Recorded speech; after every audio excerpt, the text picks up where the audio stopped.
কৃষকৰ মূৰত মাধমাৰ সোধাই ৰাজ্যত মুকলিকৈ চলিছে চৰকাৰী ৰাজসাহাৰ্যযুক্ত সাৰৰ অবাধ বেহা। একাংশ অসাধু ব্যৱসায়ীৰ ছত্ৰছায়াত চলি অহা সাৰৰ চিণ্ডিকেটৰ ফলত এতিয়া ত্ৰাহি মধুসূদন কৰিবলগীয়া হৈছে ৰাজ্যৰ কৃষকে। এই কৃষিপৰ্যায়ৰ ৰাজ্যৰ বঙাইগাঁও জিলাৰ যি আমি অভয়পুৰী থানা অন্তৰ্গত গোলাপাৰা অঞ্চল আদি কৰি বৃহত্তৰ বঙাইগাঁওখিনি গোটেই কৃষিৰ লগত জড়িত মানুহখিনি, এই যি কৃষিৰ লগত জড়িত মানুহখিনিক ভাৰত চৰকাৰে ৰাজসাহাৰ্যযুক্ত যি ৰাসায়নিক সাৰ আবণ্টন দি আছে কৃষি বিপণন বিভাগৰ জৰিয়তে ইউৰিয়া, DAP, ছুপাৰ, পটাছ আদি কৰি বিভিন্ন ধৰণৰ জৈৱিক আৰু ৰাসায়নিক সাৰৰ যি আবণ্টন দি আছে বৃহৎ ৰাজসাহাৰ্য লগাই, এই ৰাজসাহাৰ্যযুক্ত হাৰত এই আমাৰ যিখিনি ব্যৱসায়ী আছে সাধাৰণতে চতুৰ্ধৰণৰ যিখিনি ব্যৱসায়ী আছে এই ব্যৱসায়ীখিনি অত্যাধিক দ্বিগুণ দামত বিক্ৰী কৰা আমি ইতিমধ্যে পৰিলক্ষিত হৈছে। আমি নিজাকৈ সৰজমিন তদন্ত কৰিছোঁ। এই বিষয়ে মই ইয়াৰ আগতে কেইবাবাৰ বঙাইগাঁও জিলা আয়ুক্ত, বঙাইগাঁও জিলা কৃষি বিষয়া, অভয়পুৰী মহকুমাধিপতি কাৰ্যালয়ত কেইবাবাৰ অভিযোগ দাখিল কৰিছিলোঁ। দাখিল কৰাৰ 2 দিনমান সিহঁতে সামান্য তদন্তৰ নামত বেকুবৰ্ণা কৰে, পিছত আকৌ সেই ৰূপ লয়। এয়া হৈছে বঙাইগাঁও জিলাৰ এগৰাকী সচেতন ব্যক্তিৰ মন্তব্য। কৃষি প্ৰধান বৃহত্তৰ বঙাইগাঁও জিলাৰ কৃষকক এইদৰে মাধমাৰ সোধাই আহিছে জিলাখনৰ একাংশ ধুৰন্ধৰ ব্যৱসায়ীয়ে। জিলা কৃষি বিভাগ প্ৰশাসন থকাৰ পাছতো কেন্দ্ৰীয় চৰকাৰে ৰাজসাহাৰ্য প্ৰদান কৰা এই সাৰৰ মুকলি বেহাক লৈ এতিয়া মুখ্যমন্ত্ৰী আৰু কৃষিমন্ত্ৰীৰো হস্তক্ষেপ দাবী তুলিছে জিলাখনৰ কৃষকে। আপোনালোকৰ সংবাদ মাধ্যমৰ জৰিয়তে মই জিলা প্ৰশাসনক লগতে মুখ্যমন্ত্ৰীক আহ্বান জনাওঁ, কৃষিমন্ত্ৰীক আহ্বান জনাওঁ, আপোনালোকে যিমানখিনি ৰাসায়নিক সাৰৰ দোকানীক নে বেছি লাগাতকৈ বেছি দামত অত্যাধিক দামত সাধাৰণ কৃষকৰ ওচৰত সাৰ বিক্ৰী কৰি আছে, ইহঁতক তদন্ত কৰি ইহঁতৰ যি লাইচেঞ্চ আছে লাইচেঞ্চখন বাতিল কৰিব লাগে, লগতে ইহঁতৰ ওপৰত আইনগত ব্যৱস্থা ল'ব লাগে। কেৱল মাত্ৰ বঙাইগাঁও জিলাতে নহয়, বৰপেটা জিলাতো বৃহৎ পৰিমাণৰ ধনৰ বিনিময়ত একাংশ অসাধু ব্যৱসায়ীয়ে চলাই গৈছে সাৰৰ চিণ্ডিকেট। এই চিণ্ডিকেটত জড়িত আছে দুয়োখন জিলাৰ একাংশ কৃষি পৰিদৰ্শক, গ্ৰাম সেৱক তথা কৃষি বিষয়া। এইটো মই বিশেষ কৰি বৰপেটা আৰু বঙাইগাঁও জিলা হেমামুৰিয়াৰ বাসিন্দা, মোৰ দুয়োখন জিলাতেই দেখিবলৈ পাইছোঁ।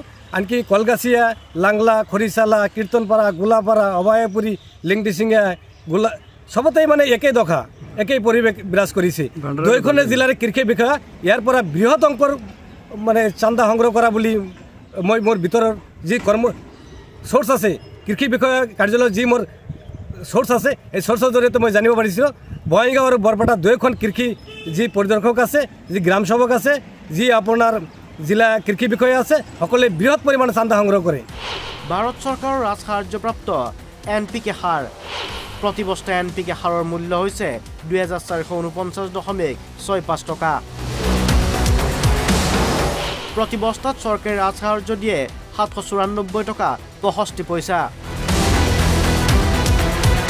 ৰাজসাহাৰ্যৰ পাছত প্ৰতি বস্তাত বজাৰ মূল্য 1300 টকা। খুচুৰা হাৰে প্ৰতি কিলোগ্ৰাম NPKৰ মূল্য মাত্ৰ 26 টকা। প্ৰতি বস্তা ইউৰিয়াৰ ৰাজসাহাৰ্যপ্ৰাপ্ত মূল্য 264 টকা 50 পইচা। খুচুৰা হাৰে প্ৰতি কিলোগ্ৰাম ইউৰিয়া সাৰৰ মূল্য 5 টকা 92 পইচা।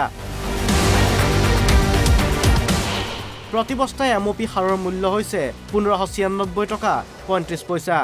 প্ৰতি বস্তাত চৰকাৰে ৰাজসাহাৰ্য দিয়ে 71 টকা 35 পইচা।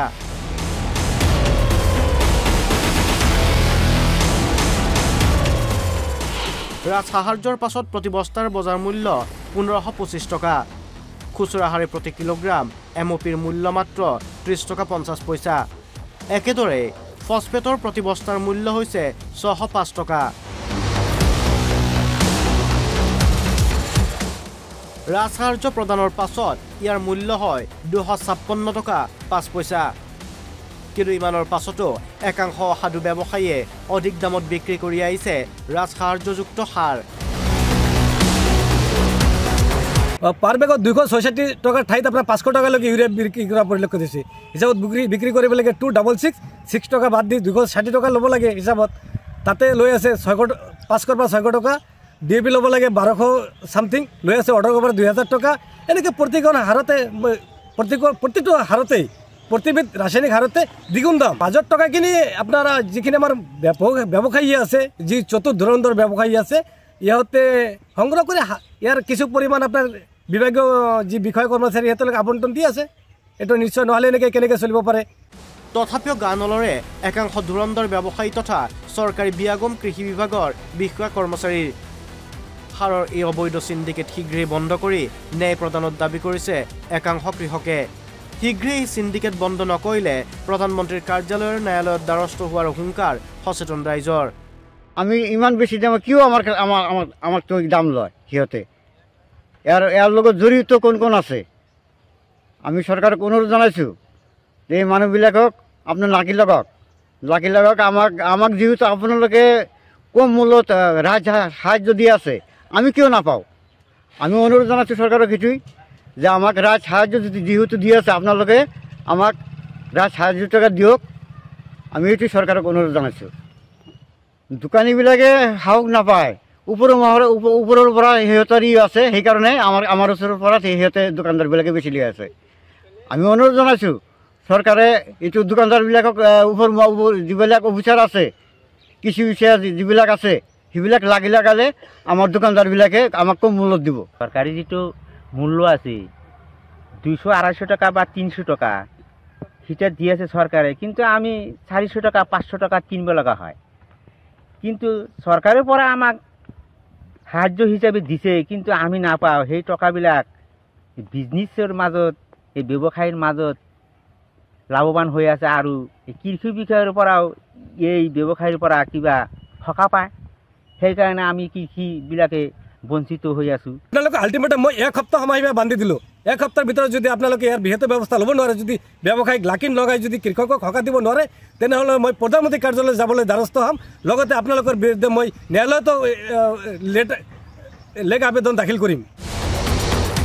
মানিকপুৰৰ পৰা শহীদুল ইছলামৰ সহযোগত বেকগ্ৰাউণ্ড ডেস্ক NB নিউজ।